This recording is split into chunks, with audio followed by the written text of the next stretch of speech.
Exercise 8.1 7th question. ಇಲ್ಲಿ ಏನ್ ಕೊಟ್ಟಿದ್ದಾರೆ ನೋಡ್ರಿ, ABCD is a trapezium ಅಂತ ಕೊಟ್ಟಿದ್ದಾರೆ. ಸೊ ಇಲ್ಲಿ ಗಿವನ್ ಬರೀತೀನಿ. ಓಕೆ, ಗಿವನ್ ಏನ್ ಕೊಟ್ಟಿದ್ದಾರೆ, ABCD is a trapezium ಅಂತ ಕೊಟ್ಟಿದ್ದಾರೆ. ಓಕೆ, ಅದರಲ್ಲಿ in which AB parallel to CD, AB parallel to CD ಅಂತ ಕೊಟ್ಟಿದ್ದಾರೆ. And AD is equal to BC, AD is equal to BC ಅಂತ ಕೊಟ್ಟಿದ್ದಾರೆ. ಸಿ ಫಿಗರ್ ಡಯಾಗ್ರಾಮ್ ಅವರೇ ಕೊಟ್ಟಿದ್ದಾರೆ. ಈಗ ಏನ್ ಪ್ರೂವ್ ಮಾಡ್ಬೇಕು ನೋಡ್ರಿ, ಶೋ ದಟ್ 4 ಪ್ರೂವ್ ಮಾಡಂದಿದ್ದಾರೆ. ಫಸ್ಟ್ ಒಂದು ತಗೊಳ್ಳೋಣ. ಫಸ್ಟ್ ಬಂದ್ಬಿಟ್ಟು ಪ್ರೂವ್ ಏನ್ ಮಾಡ್ಬೇಕು, ಫಸ್ಟ್ ಪಾರ್ಟ್ ಬಂದ್ಬಿಟ್ಟು angle A is equal to angle B ಅಂತ ತೋರಿಸ್ಬೇಕು.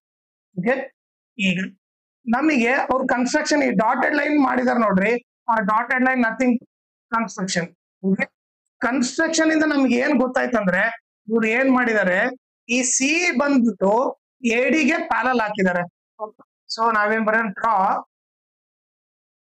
ಸಿಇ ಪ್ಯಾರಲಲ್ ಟು ಎಡಿ and join B and E. Okay, ಇದನ್ನ ಮಾಡಿದ್ದಾರೆ. ಓಕೆ, ಸೊ ಈಗ ನಮಗೆ ಕನ್ಸ್ಟ್ರಕ್ಷನ್ ಇಂದ ನೀವೇ ನೋಡ್ರಿ, ಈಗ ಅಪೋಸಿಟ್ ಸೈಡ್ ಪ್ಯಾರಲಲ್ ಇದೆ ಅಂತ ಅಂದ್ರೆ ಸೊ ಏನ್ ಬರಿಬಹುದು ನಾವು, ಇದು ಪ್ಯಾರಲಗ್ರಾಮ್ ಅಂತ ಬರಿಬೋದಾ. ಸೊ ಈಗ ನೀವೇ ನೋಡಿದ್ರೆ ಈಗ ಏನ್ ಬರಿಬಹುದು, A C sorry A E C D. Okay, ಈಗ ನೀವು ನೋಡ್ರಿ ಕನ್ಸ್ಟ್ರಕ್ಷನ್ ಅಲ್ಲಿ ಎ ಇ ಸಿ ಡಿ ಬಂದ್ಬಿಟ್ಟು ಪ್ಯಾರಲಗ್ರಾಮ್ ಆಗುತ್ತೆ, is a parallelogram. Okay, parallelogram ಅಂತಂದ್ರೆ ಅಪೋಸಿಟ್ ಸೈಡ್ ಏನ್ ಇರ್ತದೆ, ಅಪೋಸಿಟ್ ಸೈಡ್ ಈಕ್ವಲ್ ಇರುತ್ತೆ. ಏನ್ ಬರಿಬಹುದು ನಾನು ಇವಾಗ, ಎಡಿ ಇಸ್ ಈಕ್ವಲ್ ಟು ಸಿ ಅಂತ ಬರಿಬಹುದು. ಓಕೆ, ಇದನ್ನ ನಾನು ಈಕ್ವೇಶನ್ 1 ಅಂತ ಕರಿತೀನಿ. ಓಕೆ, ಇನ್ನೊಂದು ಏನ್ ಬರಿಬಹುದು ನಾವು, A is equal to C D ಅಂತ ಬರಿಬಹುದು. A is equal to C D ಅಂತ ಬರಿಬಹುದು. ಇದನ್ನ ಈಕ್ವೇಶನ್ 2 ಅಂತ ಕರಿತೀನಿ. ರೀಸನ್ ಏನಂತ ಕೇಳಿದ್ರೆ ಅಪೋಸಿಟ್ ಸೈಡ್ಸ್. ಓಕೆ, ಇಲ್ಲಿ ಬರಿತೀನಿ. ರೀಸನ್ ಕೇಳಿದ್ರೆ ಏನ್ ಬರಿಬೇಕು, opposite sides of a parallelogram are equal ಅಂತ ಬರೀಬಹುದು. ಓಕೆ, ಸೊ ಈಗ ನಮಗೆ ಏನ್ ಗೊತ್ತಾಯ್ತಂದ್ರೆ ಈಗ ನಮಗೆ ಗಿವನ್ ಇಂದ ಏನ್ ಗೊತ್ತು, ಈಗ ನೀವು ನೋಡಿದ್ರೆ ಗಿವನ್ ಇಂದ AD is equal to B C ಅಂತ ಗೊತ್ತು. ಓಕೆ, ಈಗ ನಾವು ಈಕ್ವೇಶನ್ 1 ಇಂದ ನೋಡ್ರಿ, ಎಡಿ ಸಿ ಕೂಡ ಈಕ್ವಲ್, ಎಡಿ ಬಂದ್ಬಿಟ್ಟು ಸಿ ಕೂಡ ಈಕ್ವಲ್. ಸೊ ಈಗ ನಮಗೆ ಏನ್ ಗೊತ್ತಾಗತ್ತೆ, ಇದನ್ನ ನಾನು ಈಕ್ವೇಶನ್ ಎ ಅಂತ ಕರಿತೀನಿ. ಈಗ ನಾವೇನ್ ಬರಿಬಹುದು ಅಂದ್ರೆ from equation A and equation 1. Okay, 3 equal ಅಂತ ಬರಿಬೋದಾ, A D is equal to B C is equal to C ಅಂತ ಬರಿಬಹುದು. ಓಕೆ, ಇವರು 3 ಈಕ್ವಲ್ ಅಂತ ಬರಿಬಹುದು. ಸೊ ಅದು ಗೊತ್ತಾಯ್ತು. ಸೊ ನಾನೇನ್ ಮಾಡ್ತೀನಿ ಇವಾಗ, ಈ ಕನ್ಸ್ಟ್ರಕ್ಷನ್ ಏನ್ ಬರ್ಕೊಂಡಿದ್ದೀನಲ್ಲ ಇದು ಏನ್ ಮಾಡ್ಬಿಟ್ಟು ಕರೆಕ್ಟ್ ಮಾಡ್ಬಿಡ್ತೀನಿ.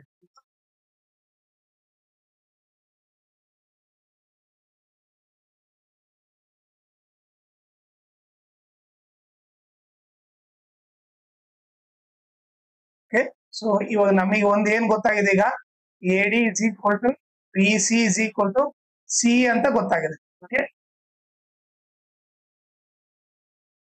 ಈಗ ನಿಮಗೇನ್ ಬೇಸಿಕ್ ಗೊತ್ತಿರ್ಬೇಕಂತಂದ್ರೆ ಇನ್ನೊಂದು, ಓಕೆ, ಒಂದು ಟ್ರಯಾಂಗಲ್ ಅಲ್ಲಿ ಓಕೆ 2 ಸೈಡ್ ಈಕ್ವಲ್ ಇದ್ರೆ ಅದ್ರ ಅಪೋಸಿಟ್ ಇರೋ ಆಂಗಲ್ ಈಕ್ವಲ್ ಇರುತ್ತೆ. ಈ ಪ್ರೂಫ್ ಅಲ್ಲಿ ನೋಡಿದ್ರೆ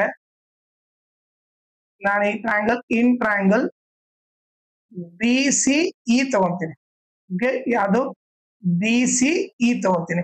ಬಿ ಸಿ ಅಲ್ಲಿ ನಾನು ಏನ್ ಬರಿಬಹುದು ನೋಡ್ರಿ, ನೀವೇ ನೋಡಿದ್ರೆ ಇವೆರಡು ಸೈಡ್ ಈಕ್ವಲ್ ಇದೆ ಅಂದ್ರೆ ಇದ್ರ ಅಪೋಸಿಟ್ ಆಂಗಲ್ ಏನು, ಇದೊಂದು ಆಂಗಲ್ ಇದೊಂದು ಆಂಗಲ್, ಇವ್ರಿಬ್ರು ಈಕ್ವಲ್ ಅಂತ ಬರಿಬೋದಾ.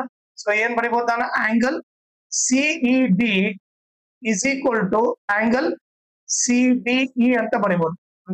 ಯಾಕೆ ಅಂತಂದ್ರೆ angles opposite to equal sides are equal ಅಂತ ಬರಿಬಹುದು. ಓಕೆ, ಸೊ ಇದನ್ನ ನಾನು ಈಕ್ವೇಶನ್ 3 ಅಂತ ಕರೆದಿರ್ತೀನಿ. ಈಗ ಇವರಿಬ್ರು ಈಕ್ವಲ್ ಆಯ್ತು, ಇದು ಈಕ್ವೇಶನ್ 4 ಆಯ್ತು. ಈಗ ನಮಗೇನ್ ಗೊತ್ತಾಯ್ತು, ಈಗ ಗ್ರೀನ್ ಕಲರ್ ಇಂದ ಮಾರ್ಕ್ ಮಾಡ್ತೀನಿ ನೋಡ್ರಿ, ಈ ಆಂಗಲ್ ಈಕ್ವಲ್ ಅಂತ ಗೊತ್ತಾಯ್ತು. ಓಕೆ. ಆಮೇಲೆ ಈಗ ನಮಗೆ ಪ್ಯಾರಾಗ್ರಾಮ್ ಅಲ್ಲಿ ಬೇಸಿಕ್ ಏನಂತ ಅಂದ್ರೆ, ಓಕೆ, ಪ್ಯಾರಾಗ್ರಾಮ್ ಅಲ್ಲಿ ಪಕ್ಕಕ್ಕಿರೋ ಆಂಗಲ್ ಆಡ್ ಮಾಡಿದ್ರೆ 180 ಇರುತ್ತೆ. ಪಕ್ಕಕ್ಕಿರೋ ಆಂಗಲ್ ಆಡ್ ಮಾಡಿದ್ರೆ 180 ಇರುತ್ತೆ. ಈಗ ನೀವೇ ನೋಡಿದ್ರೆ ಇದೇ ಪ್ಯಾರಾಗ್ರಾಮ್ ತಗೊಂಡ್ರೆ ಯಾವ್ದು AECB ಇದು ಬಂದ್ಬಿಟ್ಟು ಪ್ಯಾರಾಗ್ರಾಮ್ ತಾನೆ. ಪ್ಯಾರಾಗ್ರಾಮ್ ಅಲ್ಲಿ ಪಕ್ಕಕ್ಕಿರೋ ಆಂಗಲ್ ಆಡ್ ಮಾಡಿದ್ರೆ ಎಷ್ಟಿರುತ್ತೆ? 180 ಇರುತ್ತೆ. ಸೊ ನಾನು ಇವಾಗ ಏನ್ ಬರಿಬಹುದು? Angle A plus angle CEB is equal to 180 degree ಅಂತ ಬರಿತೀನಿ. ಓಕೆ, ಇಲ್ಲಿ ಬೇಗ ರೀಸನ್ ಬರಿತೀನಿ. ರೀಸನ್ ಬಂದ್ಬಿಟ್ಟು ಸಮ್ ಆಫ್ ಅಡ್ಜಸೆಂಟ್ ಆಂಗಲ್ಸ್.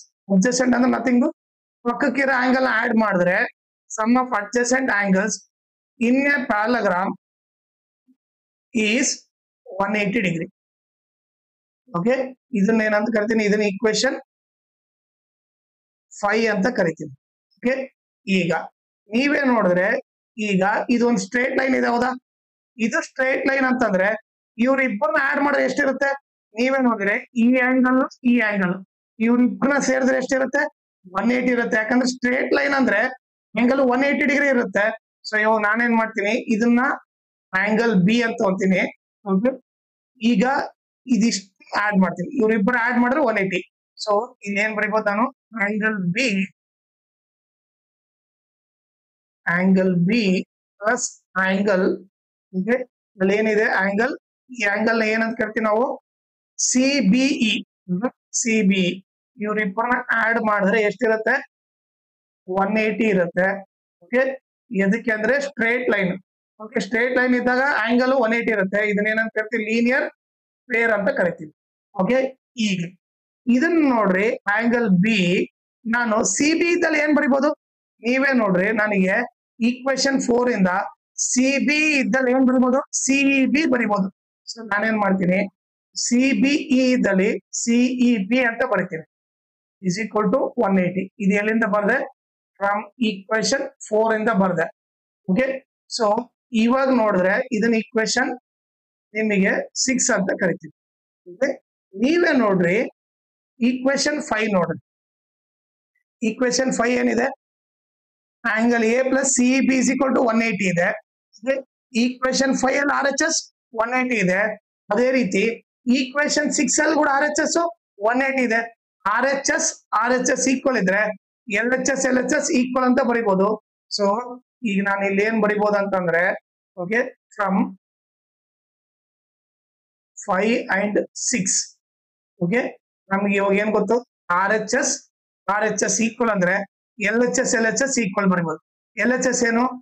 ನೀವು ಈಕ್ವೇಶನ್ 5 ಅಲ್ಲಿ LHS ಏನಿದೆ ನೋಡ್ರಿ, ಈಕ್ವೇಶನ್ 5 ಅಲ್ಲಿ LHS ಬಂದ್ಬಿಟ್ಟು ಆಂಗಲ್ A ಪ್ಲಸ್ CEB ಇದೆ.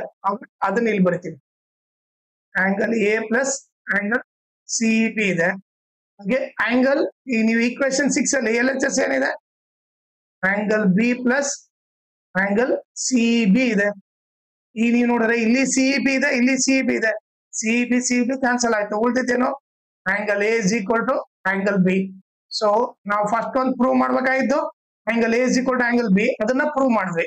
ಓಕೆ, ಸೊ ಈಗ ನಮ್ದೇನಾಯ್ತು? First prove ಮಾಡ್ಬಿಟ್ರಿ.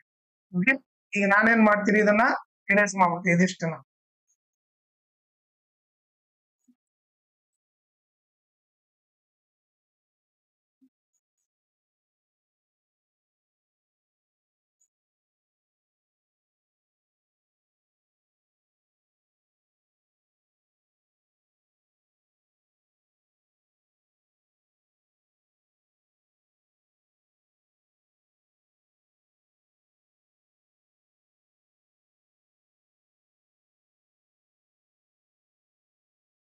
ನೆಕ್ಸ್ಟ್ ನಿಮಗೆ ಇನ್ನೊಂದು ಏನ್ ಬೇಸಿಕ್ ಗೊತ್ತಿರ್ಬೇಕಂದ್ರೆ, ಓಕೆ, ಈಗ ಅನ್ಕೊಳ್ಳೋಣ 2 ಲೈನ್ ಪ್ಯಾರಲಲ್ ಇದ್ರೆ, ಓಕೆ, ಈ ಒಂದು ಲೈನ್ ಹಿಂಗ್ ಅಡ್ಡ ಹೋಯ್ತಂದ್ರೆ ಇದನ್ನ ಏನಂತ ಕರಿತೀವಿ ಅಂದ್ರೆ ಟ್ರಾನ್ಸ್ವರ್ಸಲ್ ಅಂತ ಕರಿತೀವಿ. ಏನದು? ಟ್ರಾನ್ಸ್ವರ್ಸಲ್ ಅಂತ ಕರಿತೀವಿ. ಸೊ ಟ್ರಾನ್ಸ್ವರ್ಸಲ್ ನಲ್ಲಿ, ಓಕೆ, ಇದು ಟ್ರಾನ್ಸ್ವರ್ಸಲ್ ಅಂತಂದ್ರೆ ಇದ್ರಲ್ಲಿ ಇಂಟೀರಿಯರ್ ಆಂಗಲ್ ತಗೊಂಡ್ರೆ, ಇಂಟೀರಿಯರ್ ಆಂಗಲ್ ಅಂದ್ರೆ ಸೇಮ್ ಸೈಡ್, ಇದು 1 ಇದು 2 ತಗೊಂಡ್ರೆ ಇವ್ರಿಬ್ಬರನ್ನ ಆಡ್ ಮಾಡಿದ್ರೆ 180 ಇರುತ್ತೆ. ಓಕೆ, ಇಂಟೀರಿಯರ್ ಆಂಗಲ್ ಅಂದ್ರೆ ಸೇಮ್ ಸೈಡ್. ಅದೇ ರೀತಿ ನೀವು ಈ ಕಡೆ ಸೈಡ್ ತಗೊಂಡ್ರು 3, 4 ಅಂತ ತಗೊಂಡ್ರೆ ಇವ್ರಿಬ್ಬರು ಆಡ್ ಮಾಡಿದ್ರು 180 ಇರುತ್ತೆ. ಈ ಬೇಸಿಕ್ ಗೊತ್ತಿರ್ಬೇಕು. Interior angle on the same side ತಗೊಂಡ್ರೆ 180 ಇರುತ್ತೆ ಅಂತ ಗೊತ್ತಿರ್ಬೇಕು. ಓಕೆ, ಸೊ ಇದನ್ನ ಎರೇಸ್ ಮಾಡ್ತೀನಿ. ಇವಾಗ ನೀವು ನೋಡ್ರಿ, ಓಕೆ, ಇದಿಷ್ಟು ಎರೇಸ್ ಮಾಡ್ತೀನಿ ಇವಾಗ. ಓಕೆ, ಈಗ ನೀವೇ ನೋಡಿದ್ರೆ ಇದು ಬಂದ್ಬಿಟ್ಟು ಪ್ಯಾರಲಲ್ ಲೈನ್, ಹೌದಾ? ಓಕೆ, ಇದಿಷ್ಟು ಪ್ಯಾರಲಲ್ ಲೈನ್, ಇವೆರಡು ಪ್ಯಾರಲಲ್ ಲೈನ್ ಅಂತ ಗೊತ್ತು. ಪ್ಯಾರಲಲ್ ಲೈನ್ ಅಂದಾಗ ಈ ಬಿ ಸಿ ಲೈನ್ ಯಾವ ತರ ಆಗುತ್ತೆ ನೋಡ್ರಿ, ಇದನ್ನ ಎಕ್ಸ್ಟೆಂಡ್ ಮಾಡಿದ್ರೆ ನಥಿಂಗ್ ಬಟ್ ಇದೇನಾಗುತ್ತೆ, ಟ್ರಾನ್ಸ್ವರ್ಸಲ್ ಆಗುತ್ತೆ. ಇದು ಬಂದು ಟ್ರಾನ್ಸ್ವರ್ಸಲ್. ಟ್ರಾನ್ಸ್ವರ್ಸಲ್ ಅಲ್ಲಿ angle on the same side, ಇವ್ರಿಬ್ಬರನ್ನ ಆಡ್ ಮಾಡಿದ್ರೆ ಎಷ್ಟಿರ್ಬೇಕು, 180 ಇರಬೇಕು. ಸೊ ಏನ್ ಬರ್ತೀನಿ, angle B plus angle C is equal to 180 ಅಂತ ಬರ್ತೀನಿ. ಓಕೆ, ಇದನ್ನ ಈಕ್ವೇಶನ್ ನಾನು ಲೈಕ್ 7 ಅಂತ ಕರಿತೀನಿ. ಓಕೆ, ಒಂದು. ಆಮೇಲೆ ಇದನ್ನ ಎಕ್ಸ್ಟೆಂಡ್ ಮಾಡಿದ್ರೆ, ಓಕೆ, ಈ ಪ್ಯಾರಲಲ್ ಲೈನ್ ಇವಾಗ ಏನಾಗುತ್ತೆ, ಈ ಎಡಿ ಲೈನ್ ಏನಾಗುತ್ತೆ, ಎಡಿ ಲೈನ್ ಕೂಡ ಟ್ರಾನ್ಸ್ವರ್ಸಲ್ ಆಗುತ್ತೆ. ಅಂದ್ರೆ ಈ ಲೈನ್ ಕೂಡ ಟ್ರಾನ್ಸ್ವರ್ಸಲ್. ಟ್ರಾನ್ಸ್ವರ್ಸಲ್ ಅಂದ್ರೆ angle on the same side, ಇವರಿಬ್ಬರು ಆಡ್ ಮಾಡಿದ್ರು 180 ಇರುತ್ತೆ. Angle A plus angle D is equal to 180 ಇರುತ್ತೆ. ಇದನ್ನ ಈಕ್ವೇಶನ್ 8 ಅಂತ ಕರಿತೀನಿ. ಸೊ ರೀಸನ್ ಏನ್ ಬರಿಬೇಕು ನಾವು, ಇಲ್ಲಿ ಬ್ರಾಕೆಟ್ ಅಲ್ಲಿ ರೀಸನ್ ಬರಿಬೇಕು. ರೀಸನ್ ಏನಂದ್ರೆ sum of interior angle on the same side of transversal is 180 degree ಅಂತ ಬರಬೇಕು. ಈಗ ರೀಸನ್ ಬರ್ದ್ವಿ. ಓಕೆ, ಈಗ ನೀವು ನೋಡಿದ್ರೆ ಈಗ ಇಲ್ಲಿ RHS RHS ಈಕ್ವಲ್ ಇದೆ ತಾನೆ. ಸೊ RHS RHS ಈಕ್ವಲ್ ಇದ್ರೆ LHS LHS ಈಕ್ವಲ್ ಬರಿಬಹುದು. ಸೊ ನಾನು ಇವಾಗ ಏನ್ ಬರಿಬಹುದು, ಫ್ರಮ್ ಈಕ್ವೇಶನ್ 7 and 8. ಓಕೆ, ಏನ್ ಬರಿಬಹುದು, RHS RHS ಈಕ್ವಲ್ ಇದ್ರೆ LHS LHS ಈಕ್ವಲ್ ಬರಿಬಹುದು. So angle B plus angle C is equal to angle A plus angle D ಅಂತ ಬರಿಬಹುದು. ಓಕೆ, ಈಗ ನೆಕ್ಸ್ಟ್ ಅಲ್ಲಿ ಏನ್ ಬರ್ತೀನಿ, angle B plus angle C. ಈಗ ನಾನು ಫಸ್ಟ್ ಏನ್ ಪ್ರೂವ್ ಮಾಡಿದೀನಿ, ಆಂಗಲ್ ಎ ಇದ್ದಲ್ಲಿ ಏನ್ ಬರಿಬಹುದು, ಆಂಗಲ್ ಬಿ ಅಂತ ಬರಿಬಹುದು. ಆಂಗಲ್ ವಿತ್ ಎ ಇದ್ದಲ್ಲಿ ನಾನು ಆಂಗಲ್ ಬಿ ಬರೀತೀನಿ. ಓಕೆ, ಇದು ನಥಿಂಗ್ ಬಟ್ ಯಾವಾಗ ಇದು ಪ್ರೂವ್ಡ್ ಅರ್ಲಿಯರ್. ಓಕೆ, ಮೊದಲೇ ಪ್ರೂವ್ ಮಾಡಿದ್ವಿ, ಹೌದಾ? ಸೊ ಅವಾಗ ಏನಾಯ್ತು, ಆಂಗಲ್ ಬಿ ಕ್ಯಾನ್ಸಲ್ ಆಯ್ತು. ಉಳಿದಿದ್ದೇನು, angle C is equal to angle D. So ಇದು ಬಂದ್ಬಿಟ್ಟು ಸೆಕೆಂಡ್ ಪ್ರೂವ್ ಮಾಡ್ಬೇಕಾಯ್ತು. ಇದನ್ನ ಕೂಡ ಪ್ರೂವ್ ಮಾಡಿದ್ವಿ, angle C is equal to angle D. ಇದನ್ನ ಕೂಡ ಪ್ರೂವ್ ಮಾಡಿದ್ವಿ. ಓಕೆ, ಈಗ ನಾನೇನ್ ಮಾಡ್ತೀನಿ, ಇದಿಷ್ಟು ಎರೇಸ್ ಮಾಡ್ಬಿಡ್ತೀನಿ ಇವಾಗ.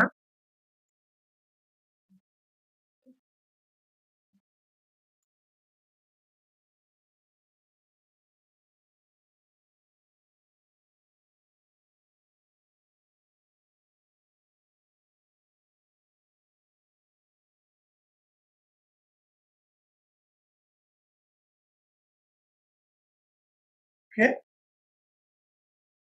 ಈಗ ನಾವು ಥರ್ಡ್ ಒನ್ ಪ್ರೂವ್ ಮಾಡ್ಬೇಕು. ಓಕೆ, ಸೊ ಪ್ರೂವ್ ಬಂದ್ಬಿಟ್ಟು ಥರ್ಡ್ ಅವ್ರು ಪ್ರೂವ್ ಮಾಡೋ ಅಂತಿದ್ದೇನು, triangle A B C congruent to triangle P A D. Okay, ಈಗ ನೀವು ನೋಡಿದ್ರೆ ಇದು ಬಂದ್ಬಿಟ್ಟು ಎ, ಇದು ಬಂದ್ಬಿಟ್ಟು D. Okay, A B C ಅಂದ್ರೆ ಏನಾಗುತ್ತೆ, ಇಲ್ಲಿ ಬರುತ್ತೆ ಟ್ರಯಾಂಗಲ್ ಒಂದು, ಡಯಾಗ್ನಲ್ ಜಾಯಿನ್ ಮಾಡ್ಬೇಕು. ಇನ್ನೊಂದು ಬಂದ್ಬಿಟ್ಟು ಬಿ ಎ ಡಿ ಅಂತಂದ್ರೆ ಇಲ್ಲಿ ಬರುತ್ತೆ. ಓಕೆ, ಸೊ ನಿಮಗೆ ನೀಟಾಗಿ ಒಂದು ಗ್ರೀನ್ ಕಲರ್ ಇಂದ ಮಾರ್ಕ್ ಮಾಡ್ತೀನಿ ನೋಡ್ರಿ, ಎ ಬಿ ಸಿ ಒಂದು ಟ್ರಯಾಂಗಲ್. ಓಕೆ, ಇನ್ನೊಂದು ರೆಡ್ ಕಲರ್ ಇಂದ ಮಾರ್ಕ್ ಮಾಡಿದ್ದೇನೋ, ಇನ್ನೊಂದು B A D. Okay, so ಇವೆರಡು ಟ್ರಯಾಂಗಲ್ ಕಾಂಗ್ರೆಂಟ್ ಅಂತ ಪ್ರೂವ್ ಮಾಡ್ಬೇಕು. ಈಗ ಪ್ರೂಫ್ ನೋಡೋಣ. ಪ್ರೂಫ್ ಅಲ್ಲಿ ಯಾವ ಟ್ರಯಾಂಗಲ್ ತಗೋಬೇಕು, ಯಾವುದು, ಏನ್ triangle A B C and triangle B A D. ಇವೆರಡು ಟ್ರಯಾಂಗಲ್ ಅಲ್ಲಿ ನೀವೇ ನೋಡಿದ್ರೆ ಅವ್ರು ಏನ್ ಕೊಟ್ಟಿದ್ರು, A D is equal to P C ಅಂತ ಕೊಟ್ಟಿದ್ರು, ಹೌದಾ? ಗಿವನ್ ಅಲ್ಲಿ A D is equal to P C ಅಂತ ಕೊಟ್ಟಿದ್ರು, ಇದು ಬಂದು ಗಿವನ್.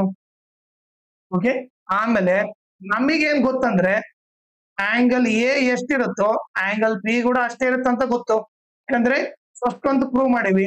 ಸೊ ಏನ್ ಬರಿಬೇಕು, angle A is equal to angle B. Okay, ಇದು ಪ್ರೂವ್ಡ್ ಅರ್ಲಿಯರ್.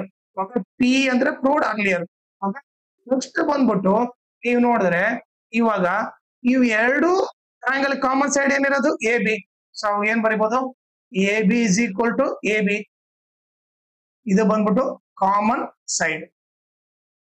ಓಕೆ, ಈಗ ನಾವ್ ಏನೇನ್ ತಗೊಂಡಿವಿ ನೋಡ್ರಿ, ಸೈಡ್, ಆಂಗಲ್, ಸೈಡ್.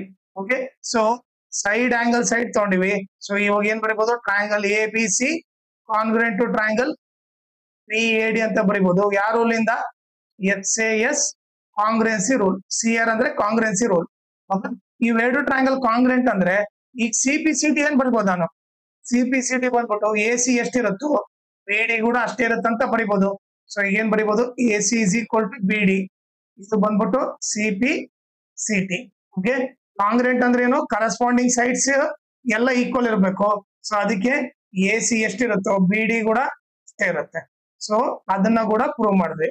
ಸೊ ಇವಾಗ ಥರ್ಡ್ ಪ್ರೂವ್ ಮಾಡಿದ್ವಿ, triangle AC is equal to triangle BD ಕೂಡ ಪ್ರೂವ್ ಮಾಡಿದ್ವಿ. ಓಕೆ, ಆಮೇಲೆ ಇದ್ರ ಜೊತೆಗೆ ಇನ್ನೊಂದು ಇಂಪಾರ್ಟೆಂಟ್ ಥಿಂಗ್ ಏನಂದ್ರೆ, ಈ ವಿಡಿಯೋ ಡಿಸ್ಕ್ರಿಪ್ಷನ್ ಅಲ್ಲಿ ನಾನು Instagram channel link, Telegram channel link, ಆಮೇಲೆ ಕ್ವಾಡ್ರಿಲ್ಯಾಟರಲ್ ಫುಲ್ ಲೆಸನ್ ಲಿಂಕ್ ಹಾಕಿರ್ತೀನಿ. ಅದನ್ನ ನೀವು ರೆಫರ್ ಮಾಡಿ. ಆಮೇಲೆ ಇನ್ಸ್ಟಾಗ್ರಾಮ್ ಮತ್ತೆ ಟೆಲಿಗ್ರಾಮ್ ಚಾನಲ್ ಫಾಲೋ ಮಾಡೋದ್ರಿಂದ ಅಡ್ವಾಂಟೇಜ್ ಏನಂದ್ರೆ, ನಿಮ್ಗೆ ಏನಾದ್ರು ಡೌಟ್ ಇದ್ರೆ ನೀವು ಪರ್ಸನಲ್ ಆಗಿ ಮೆಸೇಜ್ ಮಾಡ್ಬಿಟ್ಟು ನಿಮ್ ಡೌಟ್ ನ ಕ್ಲಾರಿಫೈ ಮಾಡ್ಕೋಬಹುದು. ಆಮೇಲೆ ಏನಾದ್ರು ಅಪ್ಡೇಟ್ ಇದ್ರೆ, ಲೈಕ್ ಕ್ವಶನ್ ಪೇಪರ್ ಸಾಲ್ವ್ ಮಾಡಿರೋದು ಇಲ್ಲ ನೋಟ್ಸ್ ಕೊಟ್ಟರೆ ಅಪ್ಡೇಟ್ ಇದ್ರೆ ಇಮಿಡಿಯೇಟ್ ಆಗಿ ಗೊತ್ತಾಗುತ್ತೆ. ಸೊ ಅದಕ್ಕೋಸ್ಕರ ಇನ್ಸ್ಟಾಗ್ರಾಮ್ ಮತ್ತೆ ಟೆಲಿಗ್ರಾಮ್ ಚಾನಲ್ ನ ಫಾಲೋ ಮಾಡಿ.